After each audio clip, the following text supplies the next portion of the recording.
this is not how I want to go back, and I want to go back so bad. Because I love teaching, and I miss my classroom, and I miss my kids. But I can't show them love that way.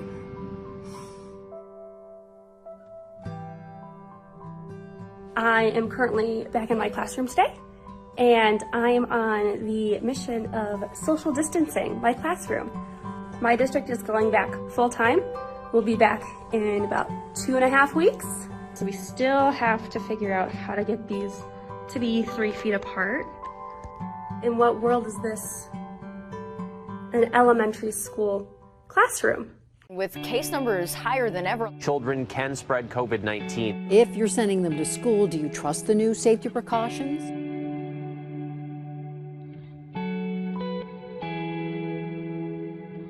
My name is Katie O'Connor. I'm a 5th grade teacher in Colorado Springs, Colorado. And we have just started our e-learning. Our district made the decision 3 days before school started to be e-learning. So us teachers had spent the last 3.5 weeks prepping our rooms and our classes for being in person. And then 3 days before school started, we were told to scrap everything and start over again. Welcome to teaching. Yes, we are adaptable, but we also want to plan and make sure that this can be the best it can be. So we need a little bit more than 3 days notice to actually make sure we are meeting all of our students' needs. We start each morning at 8:30, the Habit Huddle Zoom meeting, and then they have a 20-minute Zoom with a 40-minute work time after, 3 times a day. So we teachers are Zooming 4 times a day. The kids are Zooming 4 times a day. I teach science and social studies, and then a little grammar sprinkled in there as needed. My school uses Schoology as our online platform for all the students' work. They joined my Zoom. I made another video to show them what they're doing. Then they had 2 activities for me.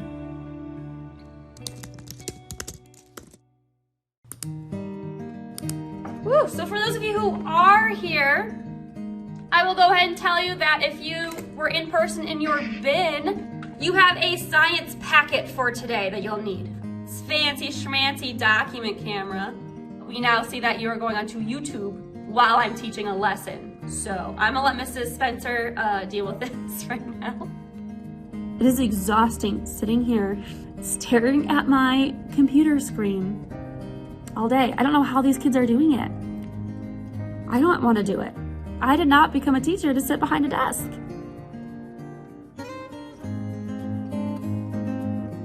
I love getting to know all the different students and the little personalities, especially in 5th grade. They're really starting to become little people.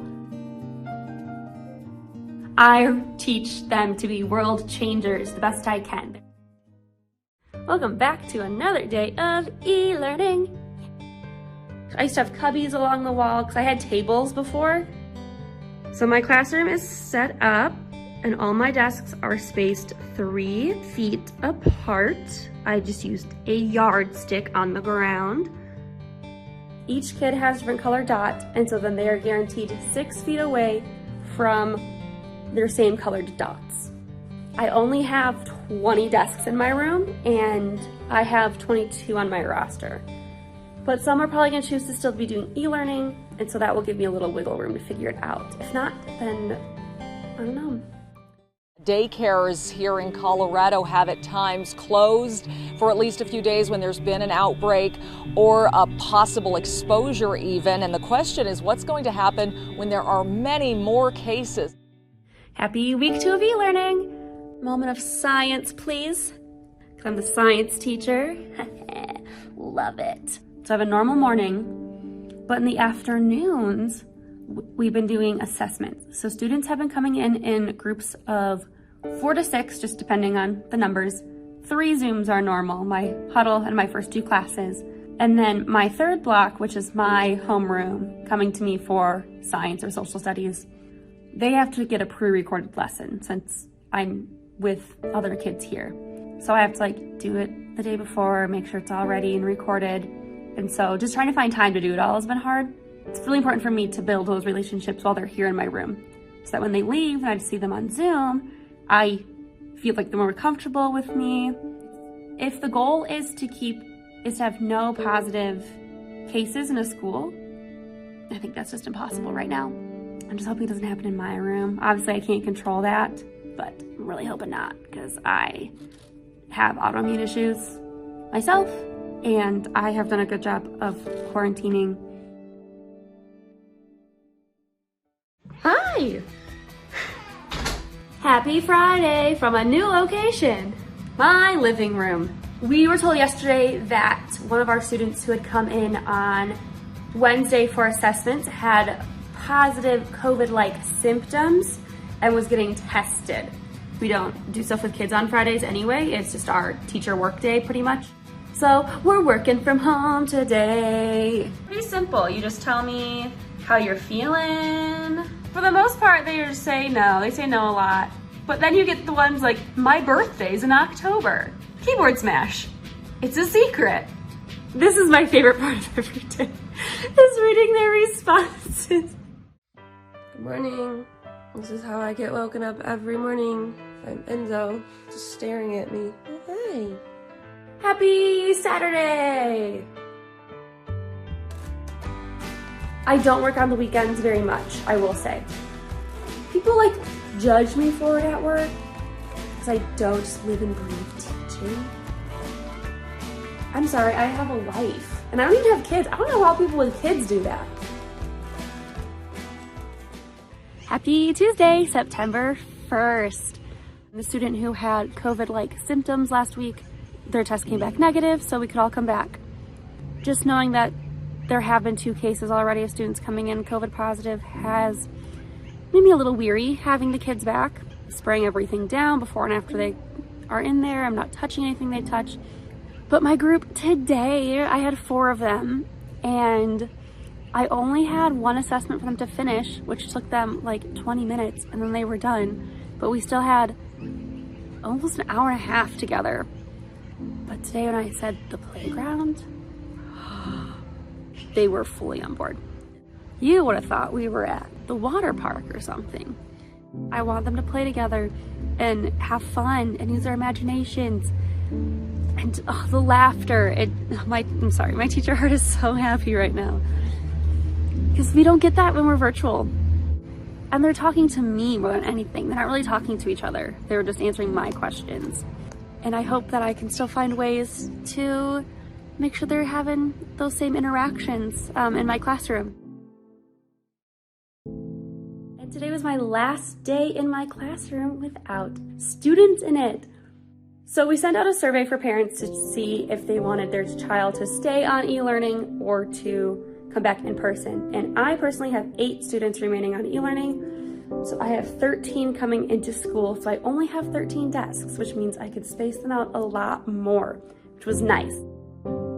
And so each student gets a lanyard and a penny. That is to make sure that classes are not intermingling at recess. We all have a designated spot on the playground to go to. I'm nervous because we're still doing e-learning and in person. So I'm definitely nervous to how it's gonna go.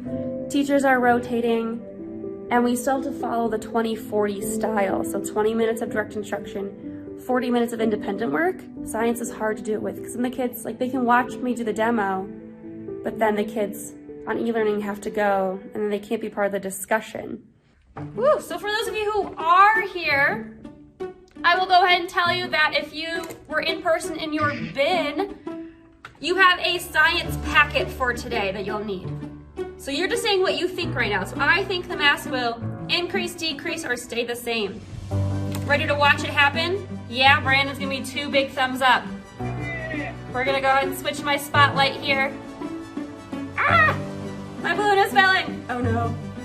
Don't pop off. Did I put too much in there? It got so big! Last week was our first full week back of in-person learning.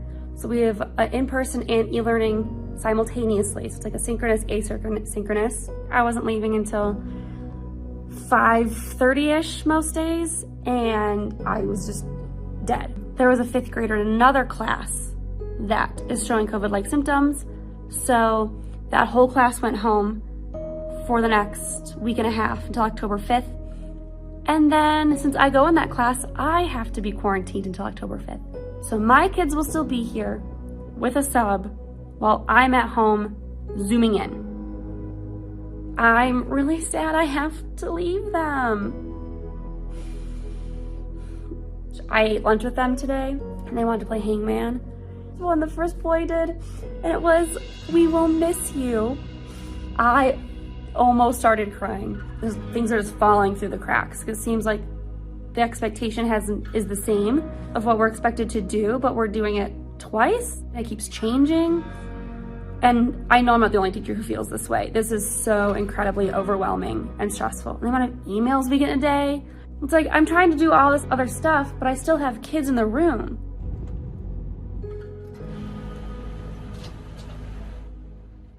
I did end up bringing my desk from home, and I really wanted just my own space. It's Writing Wednesday. The pronoun is replacing a noun. Let's see, Brandon wrote a whole list there. Is, he, her, my, I. Oh man, you guys are making a great list here for me. Aiden, that's the 2nd time this morning you have not used the chat appropriately. 3rd time in, you gone from the Zoom, boy. How are you? Welcome to day 1 of me working from home while my students are still in my classroom and I Zoom with them. So there are 2 perks to working from home. It is getting to hang out with my dog still, he has to be crated, and being able to work in sweatpants. Yes. Otherwise, I don't like this. I don't. I just want to be there. I just want to see their faces. I know what I'm teaching, and I want to teach it to them the full time.